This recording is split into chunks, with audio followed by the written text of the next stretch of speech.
and welcome to Beat 'em Up Wrestling. This is the WWE Backlash review, where we talk about the greatest wrestling match ever and all the other matches that led up to it. It gave me a whiplash from going, oh. I thought this was a decent show.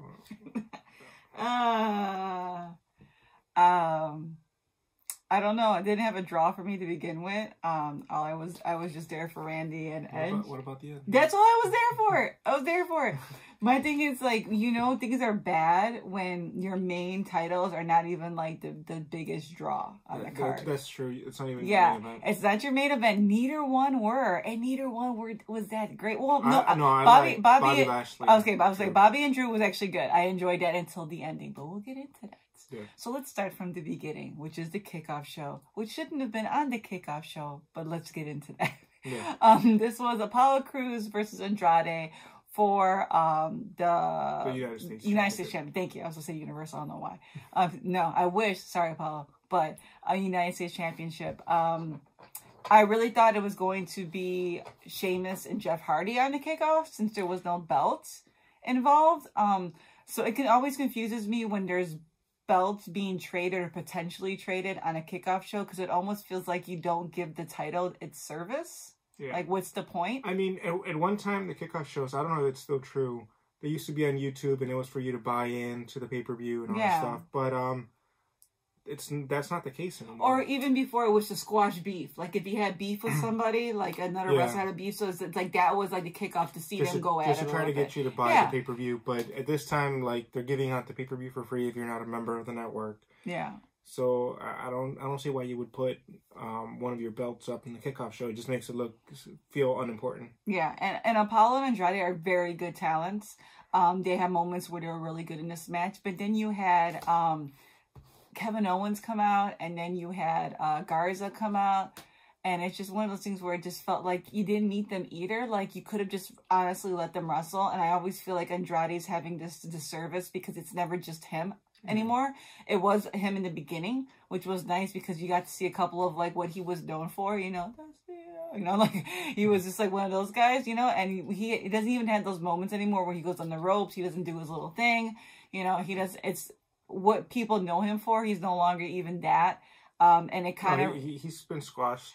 It reminds me of Shinsuke. What he was known for, he's no longer really known, you know. Yeah, being the artist and having this, you know, this King of Strong style, this persona, and knowing where Andrade came from, it's kind of disheartening to see. I mean, Andrade built one of the most famous factions in Mexico, Los Ingobernables. They have Los Ingobernables in ROH now with Rush. They have Los Ingobernables with Naito in Japan. Like, just to know that this is the guy that kickstarted one of those factions. Tranquilo, man. That is such a staple for wrestling. Yeah. And you have them. Yeah. Where you have them. I mean, Shinsuke, chaos, but it's just, I don't know. Like, if I was in the Bullet Club, I mean, Shinsuke, Andrade, Finn Balor, all create like main pieces for the factions that are so huge, like Bullet Club. We could go on. Yeah, anyways. But it's funny. Like, they have personas with the right people. And then you have people like AJ Styles, who's always going to be a Class A performer, who always tries his best to make things. Even in the OC that didn't land well, he still was a damn good wrestler. Why wasn't the Daniel Bryan, AJ Styles match in the pay-per-view? Like, you have, oh my God, like, do you understand? This is like replaying something. This is like old, like young Daniel Bryan and young AJ Styles. Like, you could have had this match, but you guys didn't do it. It was good on SmackDown. Yeah. Yeah, you know, and it was still a little lackluster because it was on SmackDown. It didn't give, like, the oomph it does when the pay-per-view. But anyways, Apollo retains, and I don't know exactly what they're going to set up for Kevin Owens. Maybe he's going after I'm not really sure. I haven't been following it that much. I just don't really understand. But Andrade's face, though, when it happened, it was priceless. It became a gif everywhere. Yeah. But once again, they have decent matches and stuff like that. So then we get into the pay-per-view, and it starts off with the women's tag match. And there was a lot of mishaps. There was like a botch or two in the Apollo and Andrade match too. It continued to have a couple of botches in the women's match. But I actually thought this was a decent match. Peyton Royce definitely is, you know, I'm not saying that Billie Kay doesn't wrestle well, but we all know she's not as talented. Peyton did look good. She had a couple of spots where she did. I miss the Iconics because they bring this stupid personality, and it's so in sync, the two of them, and that it feels organic. And a lot of times these girls don't have organic personalities. It doesn't come across that they're comfortable who they are, they're comfortable who they're with. It feels very forced, but it never feels like that with the Iconics. Yeah, no, I think Peyton needs a singles push. It's clear, like... Yeah, she definitely, and, you know, little shout out from her husband was on Twitter, you know. Yeah, but the one thing, I like Nikki Cross a lot in NXT. I liked her personality and stuff. But I don't think that her and Alexa need to continue to tag team. I think it's hurting Alexa. Nikki's personality here is just a little too much at times. Like, it's over the top. I get it. She's crazy, but you could be too crazy where it just becomes a little bit uncomfortable. And I think that, for me, that's where it's getting to now. I don't know. I think that the women's division needs fresh blood. I think that maybe Nikki going after a singles push or putting her back to how she used to be when she was with Sanity. Take that dark side of her out. Like, it played so well. Like when she went against Shayna Baszler, that ending where she refused to tap. The YouTube video she had where she was like thinking she was talking to herself. Like there's this person that's following her, but it was actually her other personality. So I kind of like enjoyed that too. And I feel like, no offense, don't take offense to anybody out there, but she comes off as one of those crazy fans.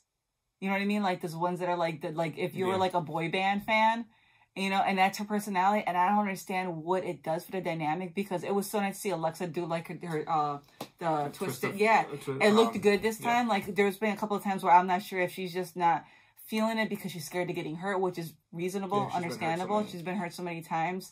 I miss her. I miss when she came out and cashed in Chicago. Yeah. She was at top of her game and she looked great. She's a small girl, so I'm all about the smaller ones. I think she looked good in this match. Once again, Sasha looked amazing. She definitely, there's got to be some rift between her and Bayley about that belt. If Bayley does lose the belt, it would be fitting if it was Sasha. I don't see anybody else justifying getting the belt from Bayley at this point. So that's my take on that. Good? Yeah? Yep. Good? Yep. They retained. That's all that matters. Yeah, Sasha comes in and steals it away from Nikki, I believe. No, Alexa Bliss does the Twisted Bliss. And then Sasha gets the pin. Yeah, Sasha ends up getting it. We get into the train wreck, which is Jeff Hardy versus Sheamus. Yeah. I have no problem with people talking about personal demons and things you've been through and jabbing at it among your peers. But when you know somebody's still having issues because TMZ reports these things, it's like, you know, it's one thing when Samoa Joe took jabs at everybody because everybody expected him to.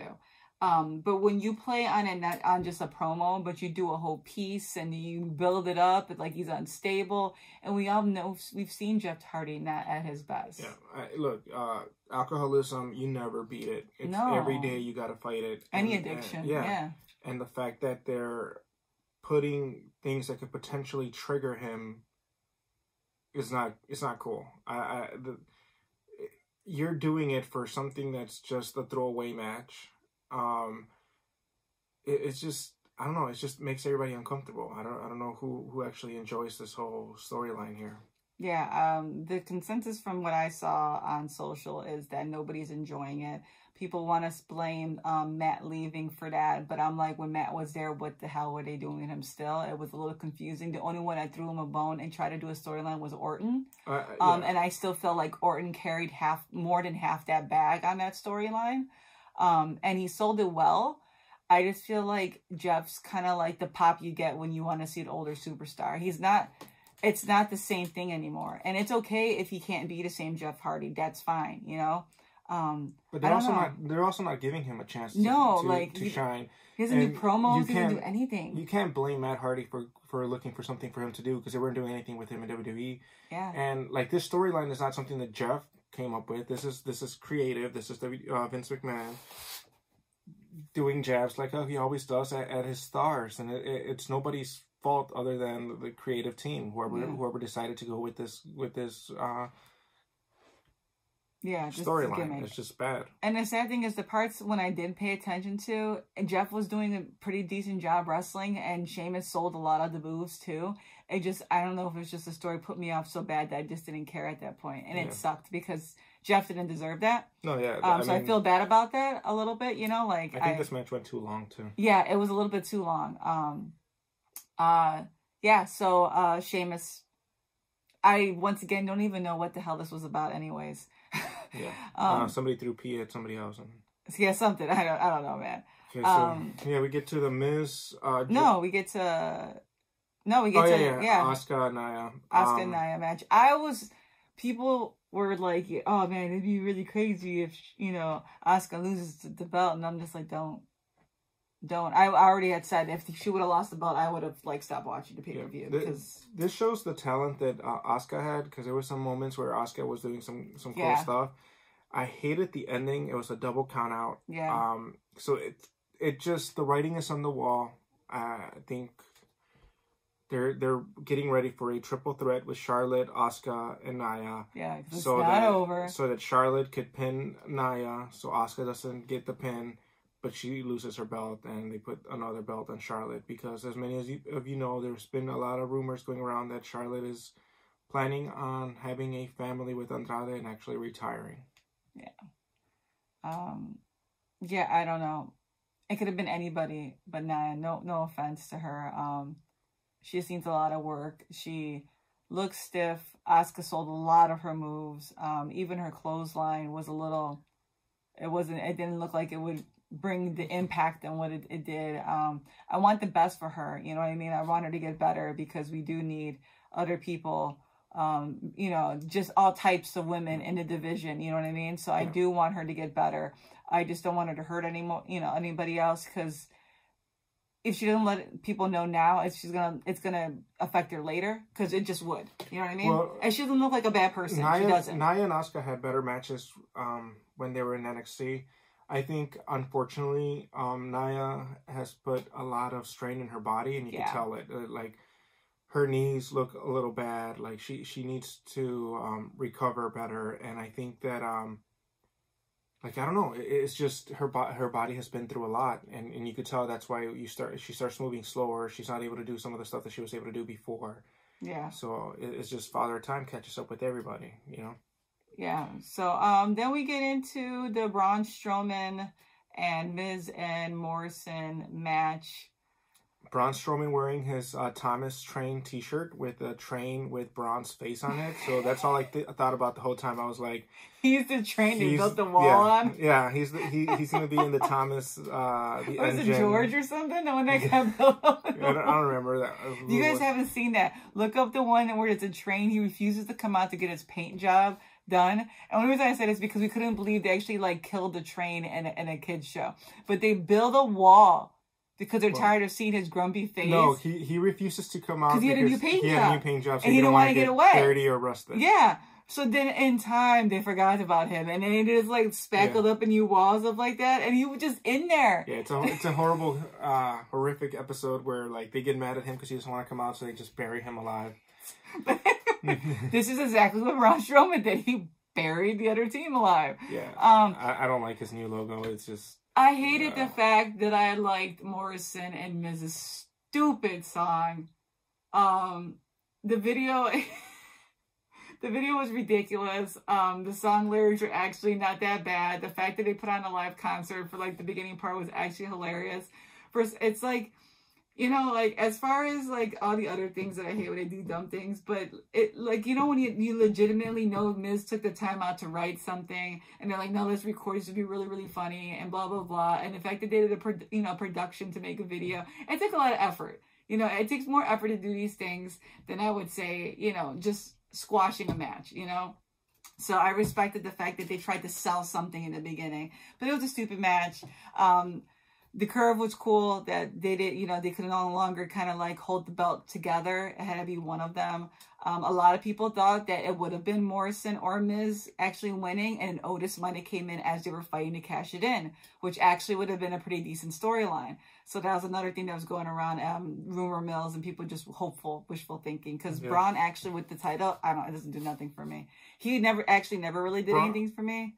Braun had a moment where he was really big, and then they teamed him up with Drew and when he was kind of like babyface. Yeah, when he was babyface Strowman, they teamed him up with Drew and Dolph Ziggler, and that killed his whole momentum. Now all he does is just scream and does the same moves over and over. The same things that people were complaining about Cena, Strowman is doing. Same thing they complain about Roman. But they give him a pass because he's a big guy. Yeah. And I just don't, I don't get it. I don't get it either. Yeah. So we'll see what happens with the storyline. Of course, Braun kept the belt, so that's Braun about wins. that. So there was a time where Morrison was about to win. You mentioned it, and they stopped it. And then after that, the team kind of falls apart, and Braun takes advantage of it. Which is like, oh, look at they're fighting. And then we go back to TNA Impact when Bobby Lashley and Drew actually had a championship match back then. This is a good match. Yeah, this is a throwback to the Impact. Until a dumbass writer had to ruin the damn ending. Yeah. So, really good match. Everything was going smoothly. And then, of course, I forgot all about the Lana angle. And totally she comes forgot about that. Costs Bobby Lashley the win. Bobby walks away, leaves her on the ground. Actually, what was it? He throws Drew into the ropes, and she falls onto MVP. Yeah. Lana had a horrible wig on, too. Like, Lana, you're beautiful. But, like, that wig. Yeah, man. I know, like, you know, the world kind of is opening up, you know, but come on now. Yeah, it was a good match. A lot of people wanted Bobby to get the redemption he was supposed to be getting. I thought Bobby was going to win. I really it kind of was looking that way because there was a couple of times where Drew was kind of on the defense and he wasn't looking too good for a minute there, and then that Claymore kick, man. Yeah, I think this is Bobby's best match he's had in WWE. Yeah, I have to agree with that. I'm not a Bobby Lashley fan, but this was a good match. This was a good out for him. I want to see more for him in MVP. I think that's a really good thing that they got going on with him again. And, I hope that this doesn't stop Bobby's momentum. I don't know. I just don't know. I don't know what they're going to do. I don't know who's going to take it off of Drew. So that's my 2 cents. And then we get into the Street Profits and the Viking Raiders. The whatever you can do, we can do better. Yeah. The finale. It's a cinematic. A lot of people didn't like it, and some people liked it. I tuned out halfway through. Like I just didn't keep my attention. I get silliness. I get making jokes and all that stuff, but it just. To me, it was just too much. Like if I was watching this and one of my friends came in that doesn't know wrestling and doesn't like wrestling was on, I would have to turn it off because I would be completely embarrassed. It's almost kind of like when people get mad because Hangman has a cowboy gimmick and he's like, he rode on a horse. Like, who does that? They get mad about the gimmick. They're Vikings, right? At the gimmick. And, you know, they're pulling out drumsticks like it's medieval times every 5 seconds. Like, and there's always that food joke. It gets me. The Street Profits sell it. What's his face? Bianca Belair. Yeah, he's amazing. Like, he's the best part of, like, all these segments. Yeah, because he kills it. Another one that needs a singles match. Yeah, he kills it, you know? He's just like, not Isaiah from Private Party. Mark Quinn. Like, he just, there's, I'm not saying together they're not good. I'm not saying both of the people on the other sides of the teams are good. They're talented people. But, you know, there's always one that got a little more charisma, just like Miz and Morrison. Miz has more charisma than Morrison. But together, they make it well. Yeah, he's just so damn funny. He was the best part of it for me. I lost interest. I had to get up, get some apple pie because I was just like done. I'm just done. And then it gets the whole like Japanese mafia. Akira Tozawa comes in a motorcycle with a bunch of ninjas also riding in motorcycles. I thought it was Grand Theft Auto for like 5 seconds there where this faction comes in. He challenges them. So then the Street Profits and the Viking Experience become the Viking Profits. And they continue to fight. And then the referee tells them to stop. And that's how it ends, right? Yeah.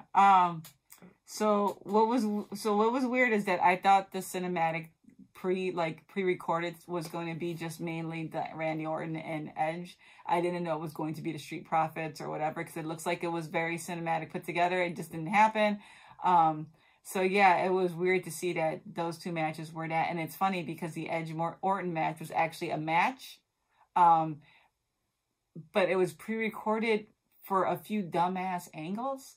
Like when the mic came down and they had the angle. So I'm like, okay, so we were trying to say at the end of the Street Profits match, they had the female referee, I'm sorry, I forgot your name, come in and basically kind of give them crap. Same thing with Aubrey during the Stadium Stampede. You get into the Randy Orton and Edge match and you have this mic come down. Feels very boxing-like. You have an angle where... They were going for the old school Madison Square Garden. I mean, they have this logo. But I was waiting for him to be like, let's get it on. Like, I was waiting for that, like, cue. Fink introduces them. The referee's wearing the old school referee uniform with the bow tie and the blue. They had... But they didn't... If they were going to showcase it in that way, like you're saying throwback, because I felt boxing. I felt like Showtime boxing, like when I was growing up. That's what I felt like. I felt like it was like that angle where like they're kind of like squaring up. That's what I felt. They were going for that angle. They should have like done it like, not like a carny feel, but you know what I mean? Where it's like that kind of like showcase with the banner thing. You know what I mean? Like they could have just done this match, because then it would have made sense with like the mic. It was like throwback kind of thing. But anyways, the match itself was good. Yeah, it was like what, 40 minutes, something like that. 35. 35, yeah. Not the greatest match ever, but it was a really good match. Greatest match of the night by far. In comparison. It wasn't Okada Kenny, but it was a really good. It was a good match. I think it was. Yeah, it wasn't a DM match. Yeah, it was just like, you want to see my 6-star match? Yeah, no. Was it 6-star or 5-star match? It was. 5-star. I think it was a 5-star. Anyway, sorry. Totally up to yeah. It was. I was surprised. I was not expecting much from this match. I thought they were overhyping it. I thought that my expectations were not get met. But so I came in with low expectations, and they actually surpassed them. So that was good. Yeah. I thought the match was great. What threw me off was the added audience. A lot of people liked it. I didn't. One person said it sounded like ambience, where like you think it's raining outside and you had to like go outside and check, because it was kind of like distracting because it came in and out. If you also, you guys are wrestling fans, if you also play 2K20 or any 2K, I'm not going to say the other ones because some of them are actually pretty good, but the latest one, I expected when they went to the ringside, the fans were going to be doing this and keep looping, because it was like the same loop over and over at some points, and then like the clapping was off with the actual crowd. And it's like, you didn't have to do that, because the last match that they had was just, through the building, was good, and there was no crowd. There was nothing. And I thought the regular recordings of the crowd that was there for everybody else's match was fitting. You heard some chants, you heard them, booing, and you heard them clapping. And I don't understand why they decided they needed a taping for it. I'm kind of thrown off by that a little bit. And for me, it took away from it, because they were putting out like 110%. They looked good. I mean, Edge did like 2 spears.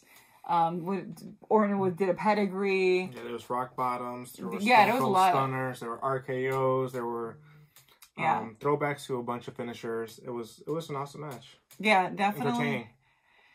Yeah, it's Edge and Orton. There's nothing else I can possibly say about the fact that Orton's one of the cleanest wrestlers, just like AJ Styles. When you get him in a match, it's going to be a good match. And I like the fact that he's is doing these matches with Edge, because it creates a storyline. The storyline is told very well in the ring. Both are very athletic, and he makes Edge look damn good. So now it's 1-1. When will we get the third? The rubber match. The rubber match is going to be interesting. We'll see what they do with it, but it's coming. Yeah. That's about it. Yeah, I didn't expect much from this, but I'm glad this was the last match, even though there was no title in it, because it kind of made you feel a little bit better. But in a few hours, New Japan Pro Wrestling. Yeah. So in case you felt very dismayed by this, don't worry. New Japan Cup. Naito. Ibushi. We will have them back. And we'll be back smiling, hopefully with some good stories. and good reviews and just happiness, because if New Japan comes back, it's another competitor back on the market. We'll start reviewing Impact. Impact's going to have their pay-per-view coming up pretty soon too. It's anniversary. Yep. So we'll say 4-way with Tessa. There's news that Tessa might not actually be in it. There's been some reports that she's not happy with the way Impact is doing things. So I'm actually enjoying Impact. So we'll get back to that. Yep. And then hopefully we'll be hearing some news from ROH. But we have some news coming your guys' way. We might talk about it more on Wednesday. We'll see how we go for our Dynamite review. But we'll see you guys later. Take care. Subscribe. Give us a thumbs up or a big thumbs down if you think that our Backlash review sucked. But we'll see you guys next time.